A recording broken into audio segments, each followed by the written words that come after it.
구약 성경에는 풀리지 않는 미스테리가 하나 있습니다. 모세오경을 쭉 거치면서 하느님께서는 앞으로 어떤 일이 일어날지 그렇게나 친절하고 자상하게 모든 것을 알려주셨는데, 심지어 옆구리 찔러 절받는 느낌까지 들 정도로 당신을 섬기는 방법과 각종 매뉴얼까지 일일이 다 가르쳐 주셨는데도 약속의 땅에 들어간 이스라엘은 어쩌면 그토록 쉽게 또 오래도록 우상 숭배에 빠졌는가 하는 점입니다. 아니, 똑똑하기로는 둘째가라면 서러워할 그 유대인들이 말이죠. 분명 바보가 아닐 텐데요. 그들의 조상들은 왜 이렇게 어이없는 역사를 반복했을까요? 이번 영상에서 다루는 모세 두 번째 설교에서 한 가지 실마리를 찾아볼 수 있습니다. 앞서 설명드린 것처럼 이 부분은 신명기 법전 자체입니다. 이 법전을 해설하는 모세가 계속 강조하는 것이 한 가지 있는데요. 그들의 뒤를 따르려는 유혹에 넘어가지 않도록 조심하여라. 또한 이 민족들이 자기네 신들을 어떻게 섬겼을까?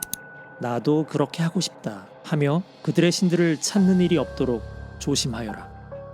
너희는 주 너희 하느님을 그렇게 경배해서는 안 된다. 그들은 저희 신들을 위하여 주님께서 싫어하시는 온갖 역겨운 짓을 하며 심지어 아들 딸마저 불에 살라 저희 신들에게 바친다. 자, 이 내용을 가만히 살펴보면 단순히 우상 숭배를 금지하는 것만이 아닙니다.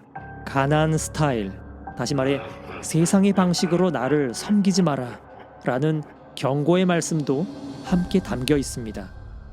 자, 이게 무슨 말이냐 하면 약속의 땅에 들어간 이스라엘 백성들이 바보도 아니고 곧바로 우상 숭배에 빠진 것은 아닐 겁니다. 하느님을 섬기되 그 방식이 율법에서 명한 하느님의 방식이 아니라 당시 가나안 원주민들이 하던 비슷한 방식으로 하느님께 제사를 드렸다는 거죠. 한마디로 뒤죽박죽 개판이었다는 겁니다. 나중에 판관기에 들어가 보면 좀 더 구체적인 사례들을 살펴볼 수 있는데요. 아무튼 이런 상황을 배경으로 신명기 법전이 시작되는 12장을 읽어야 합니다. 12장에서는 신명기의 핵심 정신 가운데 하나인 유일한 성소를 강조하는데요. 이유가 뭘까요? 이 유일한 성소란 곧 예루살렘 성전을 가리킵니다.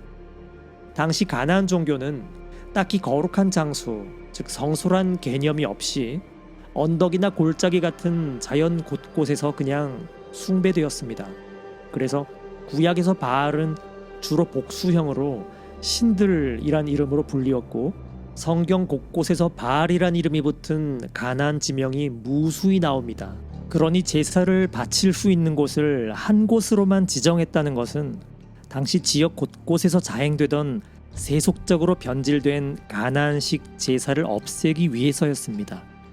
유일하신 하느님께 걸맞는 유일한 제사를 유일한 장소에서만 드리도록 한 것입니다. 자, 그럼 어쩌다가 이스라엘 백성들 삶 속에 이런 변질된 신앙이 깊숙이 침투할 수 있었느냐? 이스라엘 백성들의 가나안 땅 정착 과정에서 그 해답을 찾아봅니다. 자, 그전까지 반유목민의 생활을 하던 이스라엘 백성들이 가나안 땅에서 농경 문화로 삶의 자리가 바뀌면서 자연스럽게 그들의 사고방식과 가치관도 가나안식의 영향을 받지 않았겠느냐 하는 점이 포인트인데요. 아시다시피 고대 농경 문화에서 최고의 현세적인 가치관은 풍요다산이었습니다. 최대한 자식들을 많이 낳고 그만큼 곡식의 수확량도 늘리는 거죠. 그렇기 때문에 당시 신앙이 좀 부족하거나 세속적인 사람들이 봤을 때는 동물을 잡아서 그 피를 뿌리는 야훼 하느님의 제사 방식보다 바알 신상 앞에서 님도 보고 뽕도 따는 쪽이 훨씬 더 간편하고 유혹적이며 실제 농사나 자식 농사를 짓는데도 훨씬 더 도움이 될 것처럼 보였을 겁니다. 하지만 이게 다 옛날 이야기만은 아닙니다.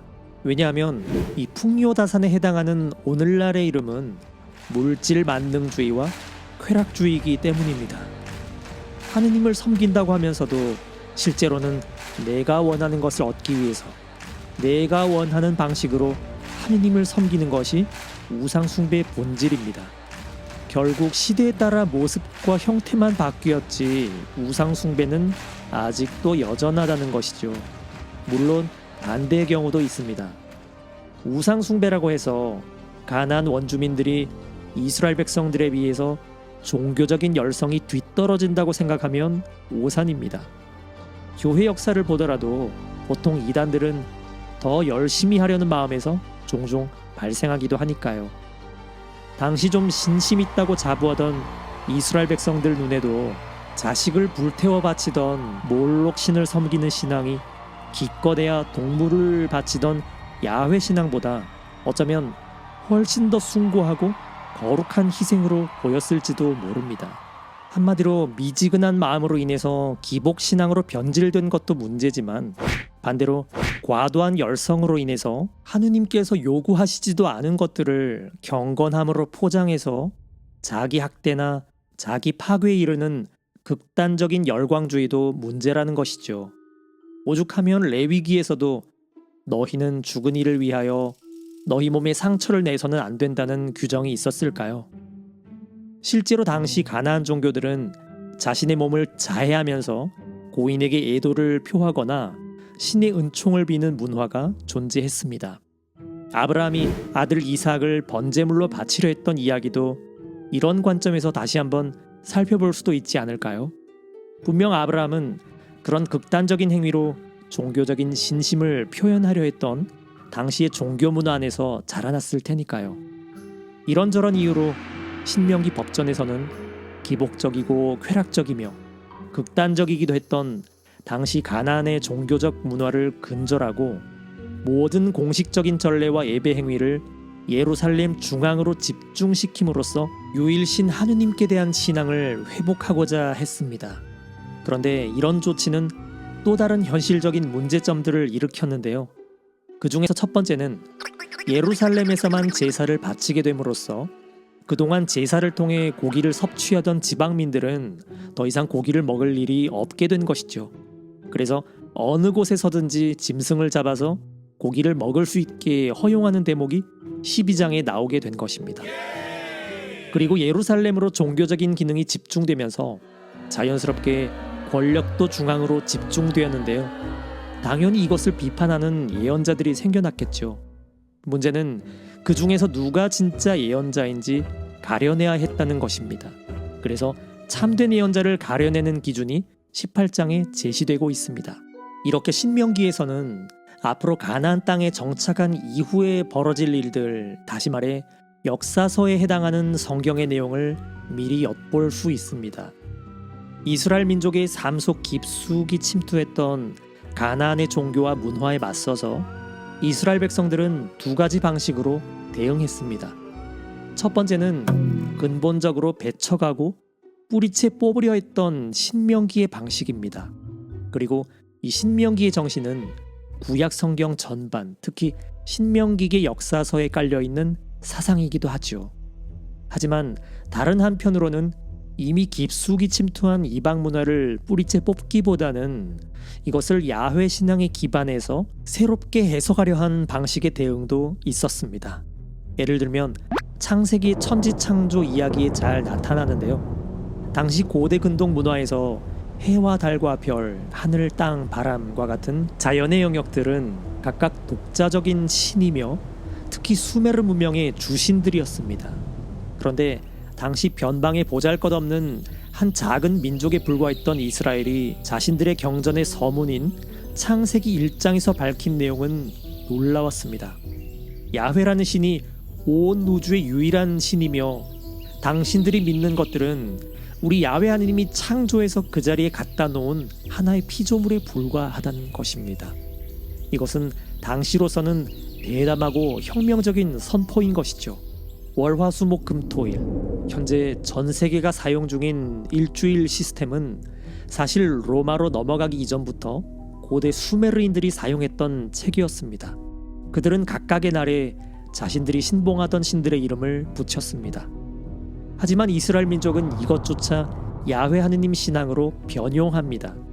아예 신들의 이름을 빼버리고 첫째 날, 둘째 날이란 명칭을 사용한 것이죠. 유일하게 마지막 날에만 안식일이라는 이름을 붙였습니다. 이것은 마치 로마 시대 태양신 숭배 날인 12월 25일을 그리스도교가 예수 탄생일로 지정하면서 참된 태양신은 바로 예수 그리스도라고 선언한 것과 같은 노력이죠. 한마디로 문화와 의식의 복음화입니다.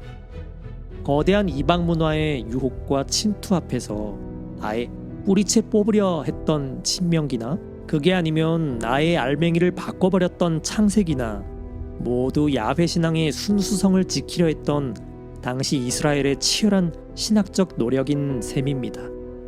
이상 죽음을 앞둔 모세가 전해주는 두 번째 설교인 신명기 법전을 둘러싼 이야기였습니다.